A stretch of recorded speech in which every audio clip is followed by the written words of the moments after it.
Do I regret becoming a mother? If this question has ever crossed your mind, even for a split second, what I'm about to tell you might change everything you thought you knew about yourself. This is the question no one asks at playgroups. The thought that makes you feel like a monster. The secret that millions of mothers carry but never speak out loud. In 2015, Israeli sociologist Orna Donath published groundbreaking research that broke one of society's last taboos. She interviewed 23 mothers who admitted something shocking. If they could go back, they wouldn't choose motherhood again. These weren't bad mothers. They weren't monsters. They were educated, loving women who found the courage to speak an unspeakable truth about the complexity of human emotions. You can fiercely love your children and simultaneously regret the decision to have them. These two emotions can coexist in the same heart, in the same mind, in the same moment. Studies conducted across multiple countries now show that between 5 and 14% of parents experience regret about their decision to have children. That's millions of people worldwide. Regretting motherhood doesn't mean you don't love your children. It doesn't mean you're a bad parent. It doesn't mean you're broken or wrong or unnatural. In 2023, researchers developed something called the Parenthood Regret Scale. For the first time, scientists could measure these feelings with precision and study them without judgment. From Poland to Germany, from Canada to Australia, researchers found the same thing. Parental regret exists across cultures, across economic levels, across every demographic you can imagine. So why don't we talk about this? Why do mothers suffering from these feelings think they're alone? Why is this research not common knowledge? We live in a culture that tells women they'll regret not having children, but never mentions they might regret having them. This one-sided narrative serves a system that needs women to keep reproducing, regardless of their personal fulfillment. In 2015, when Donath's research was featured in German media, something unprecedented happened. Thousands of mothers started sharing their stories online using #regrettingmotherhood. These weren't women who hated their children. These were mothers who loved their kids fiercely, but mourned the life they might have lived. And finally, they had permission to feel both things at once. Studies show that mothers who regret parenthood often have higher levels of self-awareness, are more honest about their emotions, and are frequently excellent parents because they work harder to compensate. If you've ever had this thought, if you've ever wondered what if I hadn't, if you've ever felt guilty for missing your old life, you're not broken, you're documented, you're researched, you're human. Let's look closer at Donath's work. Long-form interviews, careful ethics, months of listening, never judging, always asking why those feelings appeared and when they were most intense. Many mothers described a split. Love for the child, grief for a vanished self, not hatred, grief. The loss of time, identity, spontaneity, and freedom. Another pattern. Silence. Many tried to speak earlier and were shut down by friends, family, even professionals. So they stopped talking and started blaming themselves. Some mothers said the regret eased with support and honest conversations. Others felt it intensified when support was thin and expectations stayed rigid. Crucially, regret often coexisted with care. They still showed up, feeding, soothing, advocating.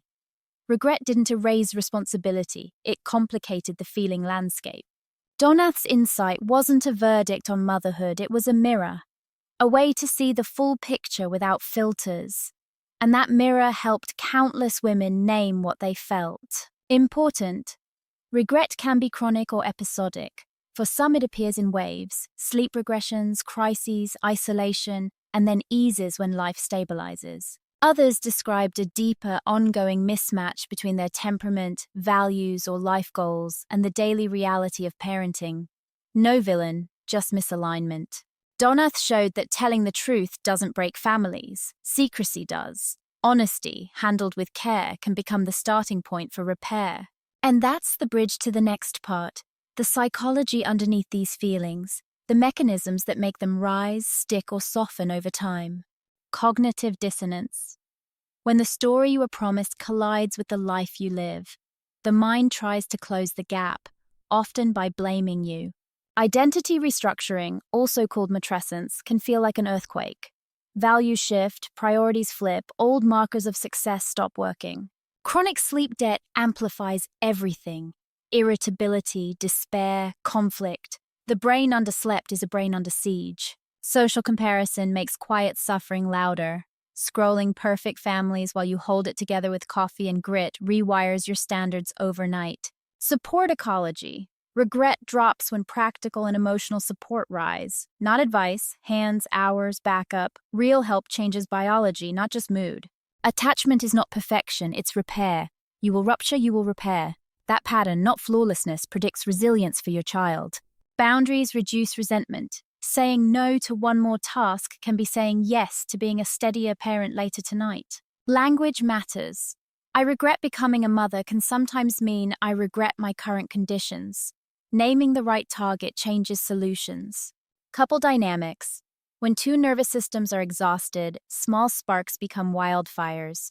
Coordination, not blame, puts fires out faster. Professional help is not a failure badge. Therapy, peer groups, hotlines, these are bridges. You don't wait for a storm to end to build one. Recovery is rarely dramatic. It's small. 10 quiet minutes, one honest message, a boundary held, a nap taken without apology. Community dissolves shame. One real conversation changes the chemistry of a day. You don't need a crowd, you need one safe person. Rituals regulate. A nightly reset, dishes, lights, 3 breaths, teaches the body that the day ends and you survived it. Money stress magnifies regret. Budget clarity and one predictable backup, like childcare swap, lower the background alarm in your brain. Self-compassion is not indulgence, it's fuel. Harshness burns energy you need for tomorrow. Speak to yourself like you would to a friend at 3 a.m. Rewriting the story. I regret motherhood becomes I regret parts of my current life and I am changing what I can step by step. Partnership matters. Ask plainly for what you need. Time, tasks, tenderness. Specific requests get specific results. Policy and culture count. Parental leave, childcare, flexible work, these aren't luxuries. They change mental health outcomes at scale. Your child doesn't need a perfect mother. They need a present one. Presence grows when pressure lowers, and pressure lowers with support. Track the good in plain sight. 1 line a day. What worked, what helped. Not toxic positivity, just evidence that effort lands. If your feelings scare you, you're not broken. You care. Courage isn't loud. Sometimes it's a whisper that says, try again tomorrow. This channel is a place for honest stories. Share yours if you want, anonymously if needed. Your truth could be a lifeline for someone else. You can love your child and still mourn your old life. Both can be true and both can be honored. You're not alone. Stay with us.